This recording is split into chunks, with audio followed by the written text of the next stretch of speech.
नमस्कार, आप देख रहे हैं पब्लिक न्यूज़। बिहार में विधानसभा चुनाव की बिसात बीत चुकी है और अब मैदान में एक नया मोहरा उतरा है, अरविंद केजरीवाल। अरविंद केजरीवाल की आम आदमी पार्टी ने ऐलान किया है कि वो बिहार की सभी 243 सीटों पर अकेले चुनाव लड़ेगी। ना गठबंधन ना समझौता, अकेले मैदान में। लेकिन सवाल ये है कि क्या आप बिहार में सिर्फ वोट कटवा बनेगी या कुछ बड़ा खेल सोच कर आई है। दिल्ली के मुख्यमंत्री अरविंद केजरीवाल ने साफ कह दिया है कि आप लड़ेगी बिहार का चुनाव अकेले, अपने दम पर। आम आदमी पार्टी जिस संकल्प के साथ चुनावी जंग में उतर रही है, वह इंडिया गठबंधन के टूट जाने के संदेश के साथ महागठबंधन के नायक तेजस्वी यादव के लिए ठीक नहीं है।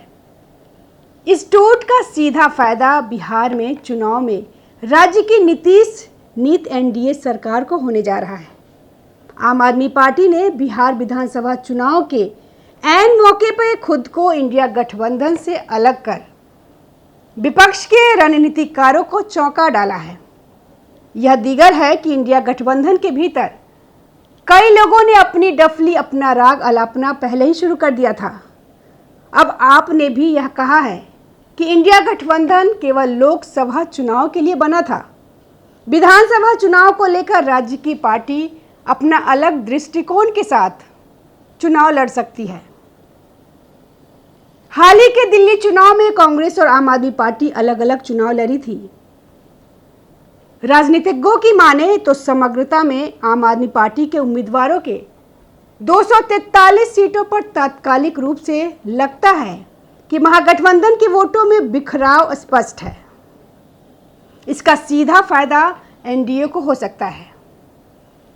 दिल्ली विधानसभा चुनाव में आम आदमी पार्टी और कांग्रेस का अलग अलग चुनाव लड़ना भाजपा की सरकार बनने का एक मुख्य कारण बना था। बिहार में भी आपका अलग होना गठबंधन के वोट विभाजन का कारण बन सकता है।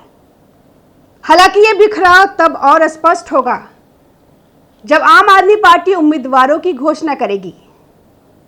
बिहार के जातीय समीकरण में आम आदमी पार्टी किस सोशल इंजीनियरिंग के साथ उम्मीदवार उतारेगी, वह वोट बंटवारा का कारण बनेगा। लेकिन क्यों? आपको क्या दिख रहा है जो शायद बाकी दल नहीं देख पा रहे हैं? हम आपको बताते हैं कैसे हार कर भी आम आदमी पार्टी फायदे में रह सकती है और क्यों उसका ये वोट कटवा अवतार एनडीए के लिए वरदान और महागठबंधन के लिए सिरदर्द बन सकता है।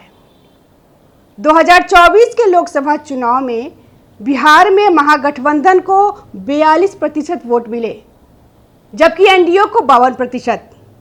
अगर आप शहरी सीटों जैसे पटना, दरभंगा और मुजफ्फरपुर में महागठबंधन से 2 से 4% वोट भी काट लेती है तो इसका फायदा सीधे एनडीए को मिल सकता है। और विधानसभा चुनाव में तो एक एक वोट का फर्क भी सरकार बना देता है। मतलब आपको सीटें भले ना मिले लेकिन एनडीए को जीत दिला सकती है। आपका यह फैसला महज एक चुनावी कदम नहीं बल्कि सियासी संदेश है। इंडिया गठबंधन में जो तालमेल दिल्ली में था वह बिहार में पूरी तरह गायब है। कहा जा रहा है कि आप खासकर कांग्रेस और आरजेडी को एक बड़ा और कड़ा सबक सिखाना चाहती है। हमें हल्के में मत लो, हम हैं और रहेंगे, चाहे अकेले ही क्यों न लड़ना पड़े। अब आप सोच रहे होंगे कि अगर आपको जीतना ही नहीं है तो लड़ क्यों रही है। दरअसल बिहार जैसे बड़े राज्य में चुनाव लड़ने से पार्टी को जमीन पर संगठन खड़ा करने का मौका मिलेगा। 243 सीटों पर उम्मीदवार, बूथ स्तर पर कार्यकर्ता, प्रचार अभियान, ये सब 2029 के लोकसभा चुनाव के लिए निवेश जैसा है।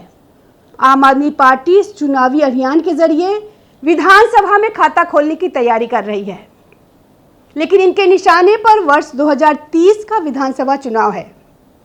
इस चुनाव में पार्टी प्राप्त वोटों के सहारे अपना मत प्रतिशत बढ़ाना चाहती है ताकि पार्टी को राष्ट्रीय स्तर की पार्टी बनाने के लिए सहायक हो। दरअसल एक नेशनल पार्टी बनने के लिए कई तरह की कैटेगरी रखी गई है। पहला ये है कि किसी भी पार्टी की कम से कम 3 राज्यों में लगभग 11 लोकसभा सीटें होनी चाहिए। इसके अलावा एक कैटेगरी यह भी है कि अगर कोई पार्टी 4 राज्यों में राज्य पार्टी की कैटेगरी में शामिल हो जाती है तो उसे मान्यता मिल जाती है। अब राज्य पार्टी की कैटेगरी में शामिल होने के लिए पार्टी को एक राज्य के विधानसभा चुनाव में 6% वोट या 2 सीटें निकालनी होती है। अगर उसका वोट प्रतिशत 6 से कम है तो सीटों की संख्या 3 होनी चाहिए। आम आदमी पार्टी को 4 राज्यों दिल्ली, गोवा, पंजाब और गुजरात में उसके चुनावी प्रदर्शन के आधार पर राष्ट्रीय पार्टी का दर्जा दिया गया था।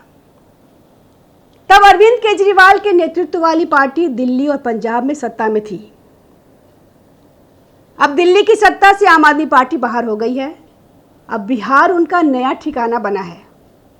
अब कितना प्रभाव पड़ता है यह तो चुनाव परिणाम पर निर्भर करता है। प्रचार की नई कहानी, मोहल्ला क्लिनिक से डिजिटल आंधी तक, आपने बिहार में आईटी प्रोफेशनल्स की एक टीम लगाई है।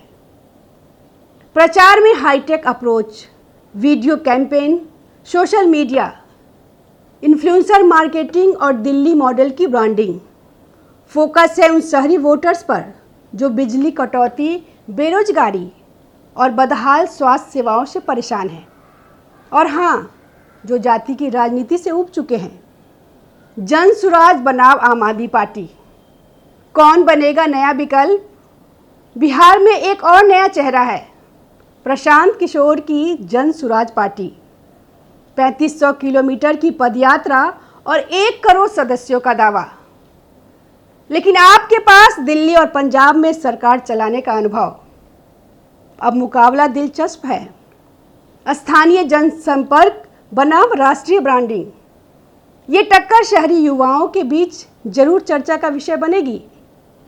चुनाव जीतना भले मुश्किल हो, अगर आप बिहार में 6% वोट पा लेती है और 2 सीटें भी आती है तो उसे राज्य पार्टी का दर्जा मिल सकता है, और यहीं से मिलता है असली फायदा, राष्ट्रीय पार्टी का दर्जा और ताकत। अभी आपको 4 राज्यों में ये दर्जा मिला है। अगर बिहार भी जुड़ गया तो ये सियासी सोने पे सुहागा होगा। केजरीवाल का लक्ष्य बिहार नहीं, लेकिन राजनीति जरूर है। आपको पता है कि बिहार में सरकार बनाना अभी सपना है, लेकिन राजनीति में हर कदम किसी मकसद से उठता है। 2029 में फिर से लोकसभा चुनाव होगा और आप अभी से उस लड़ाई की तैयारी में हैं। आज वोट कटवा, कल किंग मेकर, परसों शायद किंग। यही सोच लेकर उतरे हैं केजरीवाल। तो क्या आम आदमी पार्टी बिहार में सिर्फ काटने आई है या कुछ नया बनाने? क्या आरजेडी और कांग्रेस को वाकई सबक मिलेगा या खुद आपको खामियाजा भुगतना पड़ेगा? ये सवाल आज के बिहार की सियासी हवा में है। जवाब देगा जनता का जनादेश।